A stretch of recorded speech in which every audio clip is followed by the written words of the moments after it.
These are very tough times. Every day we are seeing more pregnant teenagers, and that increases the teenager mothers.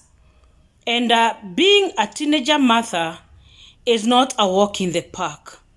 This is what I call a child with a child. You know, now the first child, who was a child, want to develop. Their bodies are not fully grown.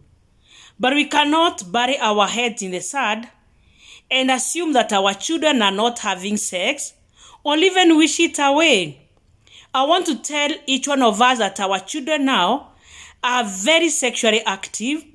They are having sex. And most unfortunate or most worrying concern is they seem to fear getting pregnant than fearing getting diseases. And we know HIV and AIDS is on the increase. We also know that HPV, human papillomavirus, is there. We need to empower our girls very much. I normally tell them wasipeane. But what are we going to do now? Because already wamepeana and some are pregnant. The only option we have there is for them to give birth. As our girls give birth, please, parents, the community, the guardians, we must encourage them to go back to school. We must work with them very well. We must have a return back to school formula, because a pregnant teenager today, if they are not taken very well for, they will have another baby in the next 2 years. And unfortunately, the child with a baby, they too also will have another baby when they are an adolescent. So we want to equip our children very well. The word of God says, we have a young sister and her breasts are still small. What shall we do for her when a man comes courting? We must talk to the girls.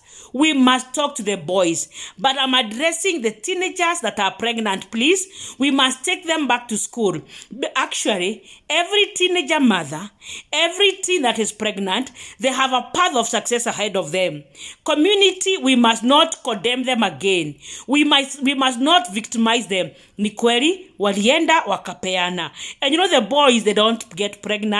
Yes, it is true, our daughters are pregnant. Please, can we be humble enough to take them back to school? Because when we allow them to drop out of school, we create poverty. And poverty, by the way, gives birth. Poverty gives birth to crime. So, and actually even poverty gives birth to prostitution. We must tell our girls wasipeane. Those that are already pregnant, we must take them back to school. And we must encourage them